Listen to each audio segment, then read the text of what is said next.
Hi, we are recording. This is the Friday Fireside. I can't even say my own program the right way. I'm here with John Canning from Digital Domain. I've known John for a number of years, including his years back at NBC and a whole bunch of other odd places that you never heard of. John, how you doing? I'm doing good. I'm doing good. So tell us about Digital Domain. What do they do, and what do you do? Sure.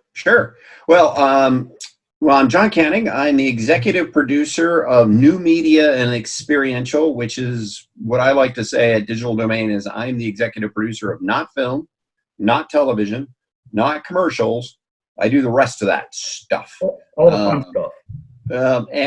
Digital Domain is a over 26-year-old visual effects house, done all the different bits and bobs that you probably recognize, from a Titanic to a Benjamin Button to, most recently Thanos' work in Avengers.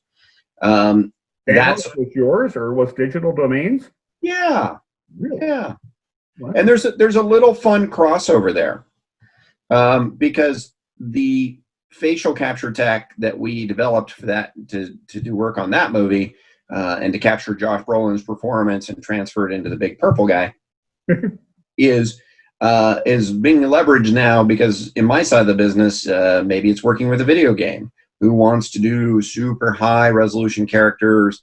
And if you look at what's going on in real-time engines, which I spend a lot of time working with, like the Unreal Engine, it's all about driving higher fidelity, more characters.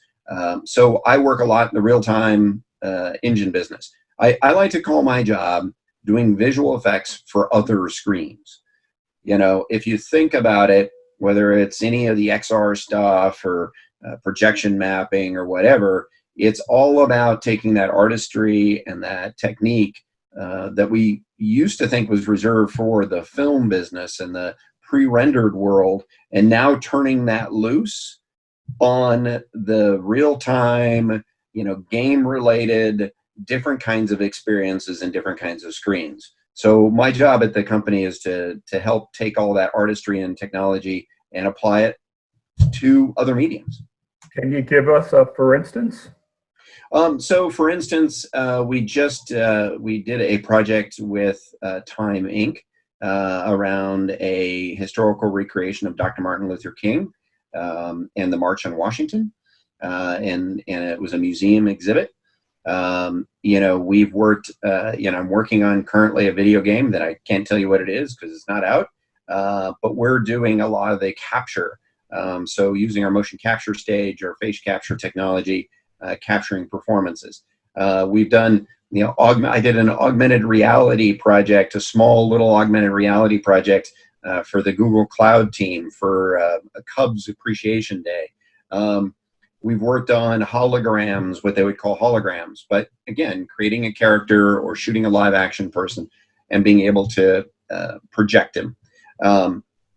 So it's a lot of different kinds of bits and projects. Some, it's what I love about this business is some I can't tell you about because we're not, you're not supposed to know. Some of the stuff is, it's expanding into just anywhere that they need high-end visuals. The other area is digital humans or virtual humans, depending on how you think about it. It's creating high fidelity characters that have real emotion and nuance to them. And that could be live puppeted. So we did a character, well, I guess it wasn't a human, but it was Ryan Reynolds live driving Detective Pikachu for a promotional marketing stunt, right? So he's performing, and that retargeting to an 18-inch tall yellow creature. So these kinds of projects literally are taking what I can say the movie magic and now going into, instead of a pre-rendered world, a real-time rendered world. And being able to, I work a lot on virtual production issues related to how do we use these engines for previs to, shots on an LED screen while you're shooting, to post-viz, all to potentially even final pixel render. So my job is an interesting bag of applying, like I said, what is traditionally, people that have worked in 2-hour movies now into other mediums of gameplay and beyond. Okay, so you're not exactly democratizing that virtual capability, but you are certainly making it more accessible for a lot of other contents, platforms, products, actors, producers, script writers. I mean, there's a lot more going on than, you know, $80 gazillion movies from Disney. I mean, it's real-time engines are not necessarily, it doesn't suddenly just make everything possible, but what it brings together in this world is the ability to have an engine and an environment where you can create assets and be able to use them over again and tell stories within that environment, what a game does. It's still a lot of effort that can go into that, but it gives you some flexibility. What I love about it is we're taking, you know, fidelity of the video world, and we're taking the interactivity of the game world, and we're munging that together in this, you know, place where we can get fidelity and interactivity. And that's really where it gets interesting, is instead of just saying, I'm going to tell a linear narrative, I'm going to tell a narrative that can potentially have that branching capabilities.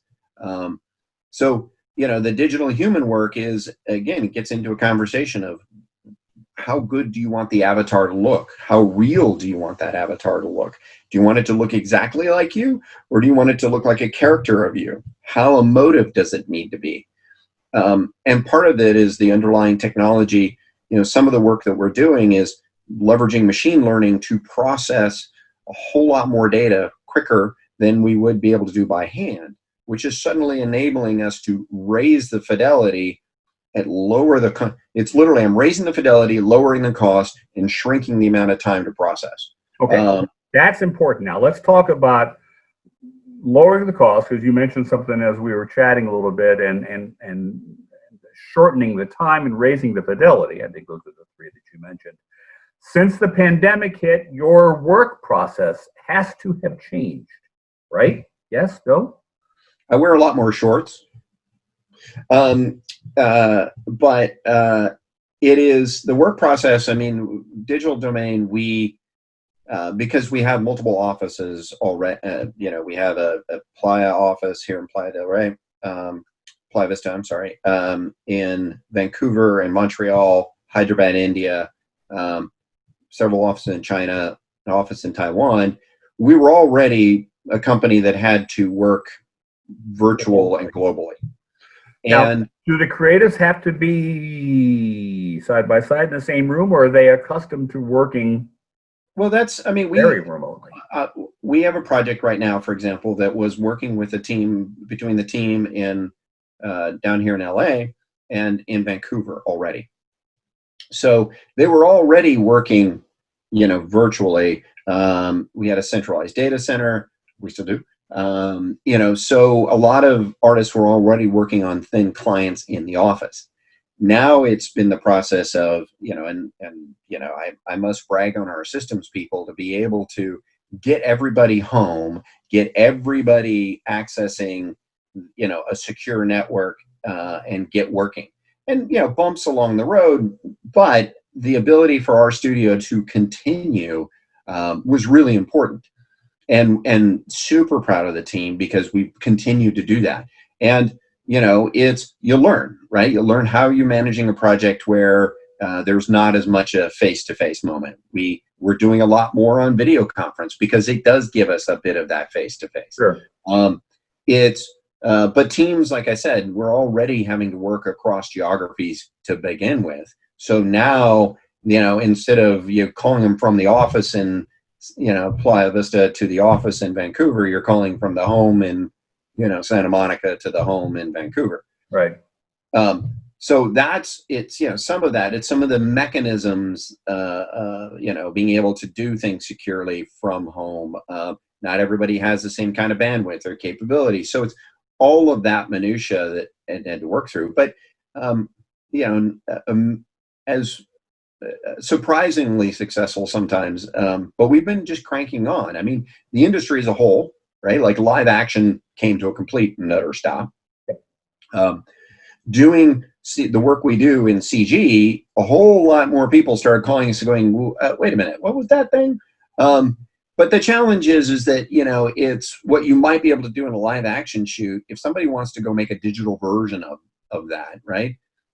Sometimes that's a whole lot more, you know, harder, takes more time, could be potentially more expensive than potentially just shooting something practically. So mixing and matching those is the challenge. You know, but a lot of projects you know, my team were on, we just kept going. You know, obviously the challenge of being able to need to do more mocap, we had to wait, but now we're all getting back to capturing on our stages slowly, very methodically. I like to say it's mocap with hazmat suits, but it's you know, everybody is pitched together in the industry and really said, okay, what are your policies? What are your procedures? How are we going to keep people safe? How are we going to put people to work? And there we go. Let's talk about how we're going to get people to work. At some point, movies return to theaters, maybe the big ones at least, right? Television production starts cranking up again. Advertising got to crank. I mean, we're expecting a pretty large third quarter, fourth quarter, the amount of ads being purchased. I don't know what they're going to run, mind you, but at least that's the interesting thing about, you know, we have a commercials team, right, and our short form team, and their phones started ringing off the hook. Yeah. Because suddenly when you're like, well, I was going to do that commercial live action and maybe just a little bit of touch up here or there, it's like suddenly, can I do that all digitally? So there's a lot of that pivot. Now, did the budgets pivot? Not necessarily, but I think the interesting thing is that it opened up some interesting opportunities. It made people think more aggressively, how am I going to do that? Is there a different way to create it? You know, my business really opened up in the sense of everybody was suddenly, I have to go online and do virtual stuff. And what is my character? So if you think about concerts and you think about events and you think about all these things, where it was interesting before, or maybe I wouldn't say a sideshow, but it wasn't like people were like, hey, let's go to a conference. We go to NAB, right? We would see each other in NAB. There may be a virtual NAB, but you didn't really do that. Suddenly, we all had to do that.